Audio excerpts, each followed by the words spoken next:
Yan na. Magandang umaga, tanghali, hapon, gabi.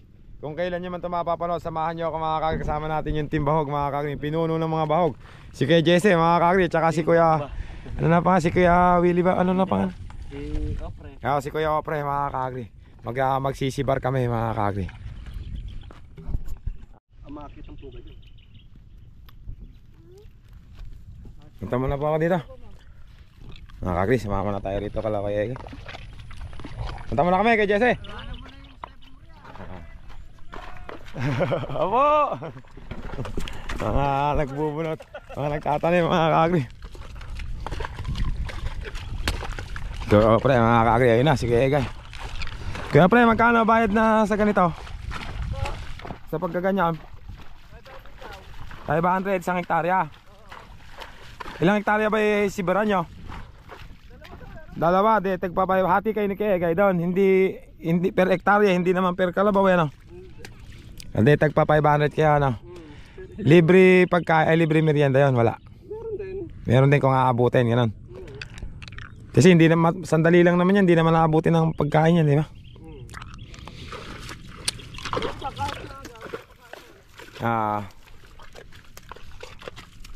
Kagri, si Lupin dati. Ano na pinangalan mo dyan Kuya Pre?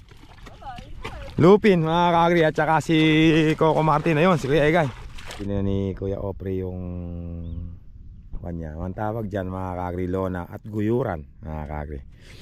Minsan pag bibili ka ng kalabaw, kailangan alamin mo kung marunong sa guyuran. Hindi pwedeng sa kariton lang mga kagri.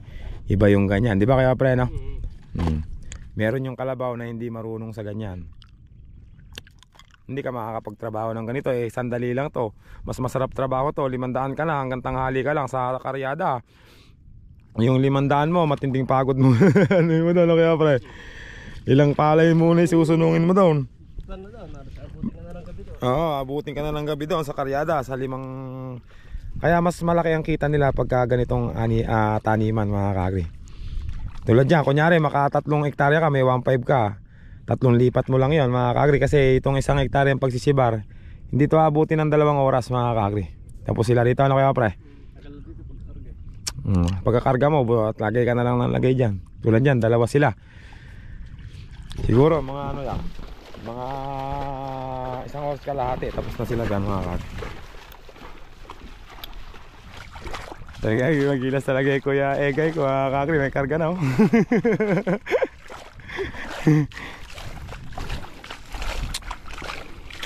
Si Lupin at saka si Coco Martin. Tatabi muna yon para pagdaan ng lona hindi masagasaan.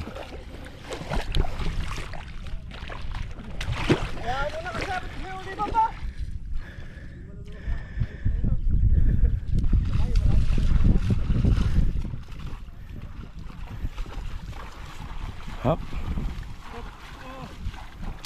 Katakaw naman ni Coco Martin, ba't kaliliit ng punla? Mga bata ano? Ilang days na yan Kuya Egay? Sa 12 pa sana yan. Ano pa lang ngayon? 5. Di 7 araw, 1 linggo yung aga niya no? Ay kinain na ni Coco Martin yung 2 punggol. Bata yung ano kasi nag-aapura na, late na kasi Kuya Egay no? Obligado ng buti ito may tubig Ano sinasabi ni Kuya Running walang tubig yung kanya? Sa gabi doon, naharang na dito no? Hindi, nagbobomba ito Ay bomba pa to? Bomba na. Ay oo nga pala yun.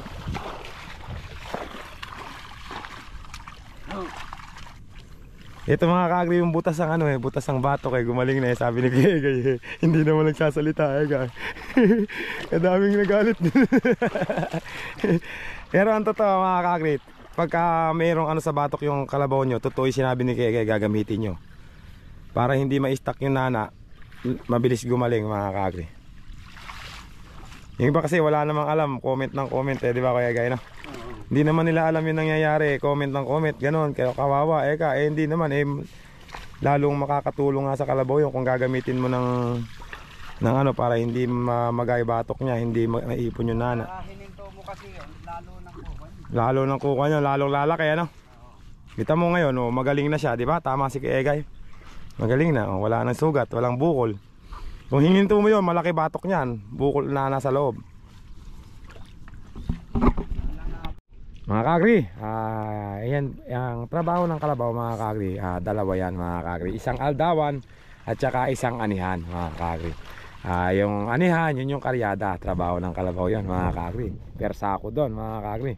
Dito naman mga kagri, pagka aldawan, mas malaki yung kita nila yan. Isa sa pinagkakakitaan nila sa aldawan, ay ito ang tinawag dito si bar. Ayan. Pag sinabi kasing aldawan, marami siyang ang common ano nun, ang ibig sabihin ng definition nun, pagtatrabaho ng kalabaw sa taniman mga kagri.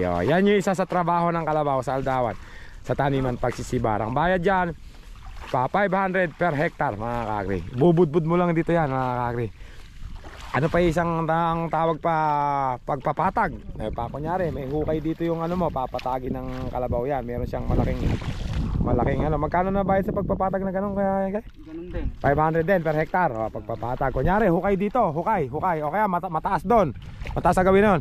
Meron kang parang paleta, iaaboy mo rito yung lupa. Ganyan, para maging patag na ganyan. Kasi pagka hindi patag, yung tubig, merong malalim, merong mababaw, may hindi magiging pantay yung paglaki ng palay mo. Kaya obligadong patagin yung bukid. Yan yung pa isang trabaho ng kalabaw sa aldawan. Pagdudukit, sa pilapil naman yan. Kaya na, paanohan niya, merong kaararo, dudukutin mo yan.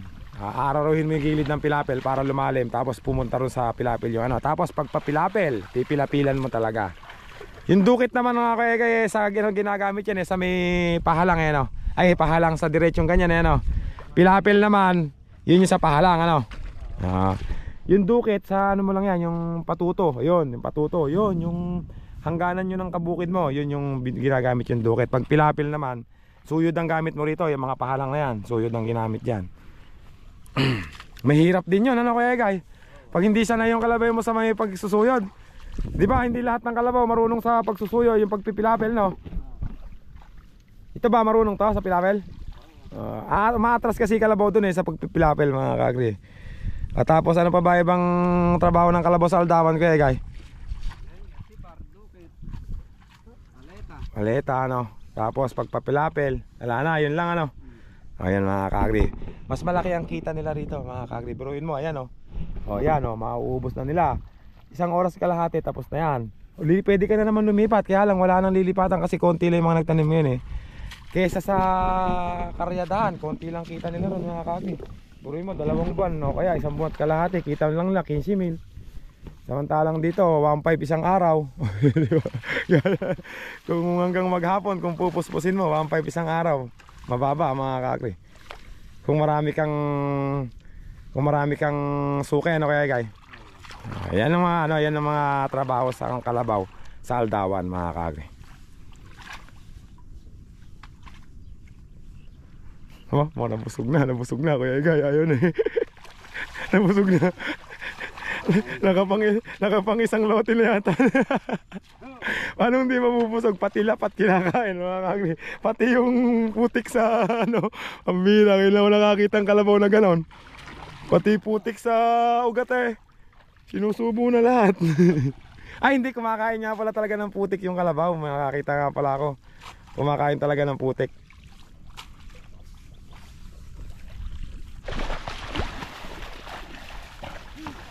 Bakbaka na mga kagri. Kaya na to, bakbaka na.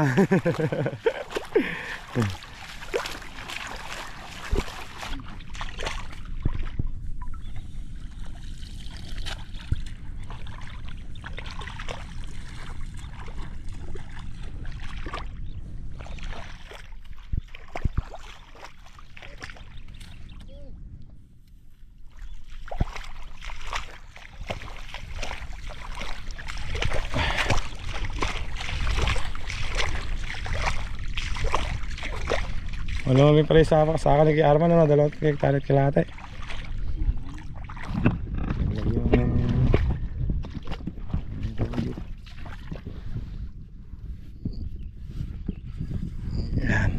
biyuran.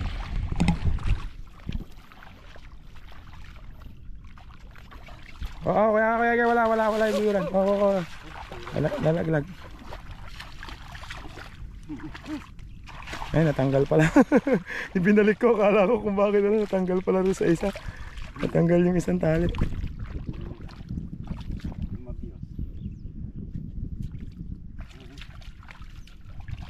Yun. Para hindi dalangan yung talim, ano?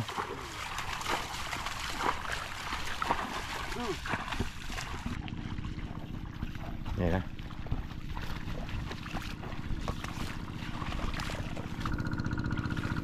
Ayun na mga kagri, matatapos na mga kagri. Tapos babalikan niya naman yun, yung mga nandun hanggang maubos. Kailangan lang mapagkasya nila hanggang dun sa pang 2 hektarya na to mga kagri. Ang bayad sa kanila dyan mga kagri, 500 per hectare. Dalawa sila, magiging ang bayad sa kanila tig 625 sila dyan mga kagri.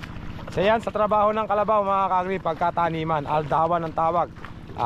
Pagsisibar naman talaga yung ang tawag sa may ginagawa nila mga kagri. Maraming salamat sa lahat ng mga subscriber ko sa ngayon taniman. Ito lang naging vlog ko mga kagri, kasi nagpagawa ako ng kubo. Marami kong naging busy ako mga kagri. Tapos nasabayan pa, nagkasakit ako, yung lalamunan ko. Ayan, namamaos na naman ako.